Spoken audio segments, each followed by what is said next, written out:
What's going on, you guys? If you're new here, my name is Morgan. Welcome back to another video.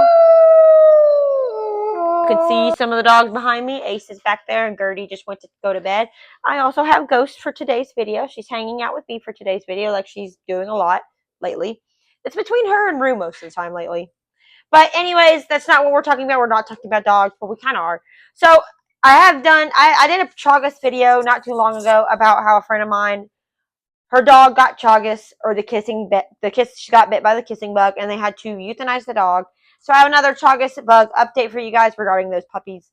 So the Chagas is a bug that is not originally from here. It is a bug that is migrating, from what I understand, from Mexico, and it is migrating here. There's been cases in Arizona and I believe Georgia, but there's never been a case like this, or as often, in my state, which is Texas. So Texas, while we are basically have the bordering Mexico, while we border Mexico, we don't see a lot of cases of Chagas. I have been to A&M. She actually ended up taking the dogs to A&M, the mama dog and the puppies. And even A&M says they have not seen a case of Chagas like this, and they have very rare, and they don't have much information on Chagas. It's all very, very rare for us. Chagas is rare for A&M. It's rare for them to have a Chagas case. So they don't have a lot of information on Chagas aside from what they know already, which is not a lot. They understand that some dogs can live asymptomatically and some can be perfectly fine. Well, that's really not the case with this dog. This dog, as far as we know, she could have gotten bitten not too far from when she gave birth to puppies, but she was and had to be euthanized because her abdomen and around her heart was filling with fluid. She was in end-stage heart failure already. And if you guys didn't know, I've dealt with end-stage heart failure. I've dealt with heart failure and heart murmur with Dot. Dot passed away in 2021 from end-stage heart failure. So I am very, very familiar with heart failure. But she progressed very, very quickly and suddenly woke up with symptoms one day while Dot had progressing symptoms, and we knew it was coming eventually. This dog woke up with symptoms and suddenly had to be euthanized. So the disease passed to the puppies through, the placenta, and passed to the puppies that way. So unfortunately, that did mean that the puppies had to be tested significantly. So the puppies went and got tested right after Mom passed away. And I believe all the puppies but one were positive, and I think there were 6 puppies. One of them came back negative, and that was it. So she kept the puppies, and she still has the puppies today. She kept them for a couple months and then went and did a retest on the puppies. And then all of them were positive, but a different one. So the levels were different. The antibodies were different. So what that means is, according to A&M, it was best she keep the puppies for another couple months. So by the time they're 7, 8 months, she's going to get them tested again and see where it goes from there. So luckily, sometimes with Chagas, the puppies are asymptomatic, so they will never have symptoms. But that also means that they can have symptoms and can progress rather quickly. And then you're kind of in hot water with them because there's no cure for Chagas. And people can get Chagas. I don't know if there's ever been a human case of Chagas. But there have been a lot of animal cases, and there are starting to become dog cases in the state of Texas. So unfortunately, that's kind of where we're at with that. But again, there's not a lot of research for it. There's not, especially not here, because we don't see a lot of cases of it. This is the first time I've actually ever heard of a case of it. And the Chagas bug itself looks like a stink bug. Let me pull it up on my computer. Kind of reminds me of a stink bug.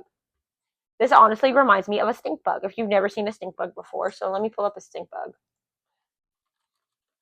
A stink bug is a brown marrow stink bug, and it does kind of remind me of a stink bug. I've never looked too closely at a stink bug before, but this is what everything's moving really, really slow. This is what a stink bug looks like.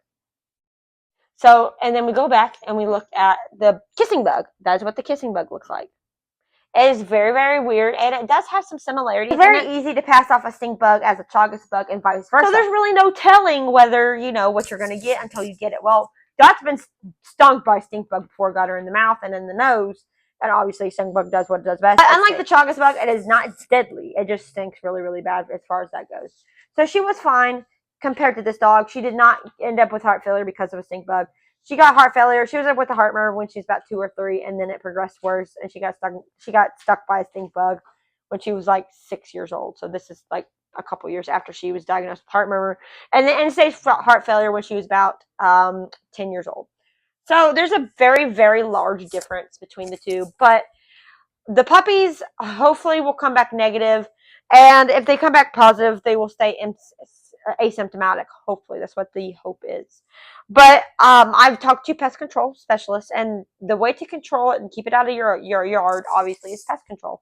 Which I do my own pest control, but I think I'm going to hire a company. Orkin was supposed to come out not too long ago and never came out.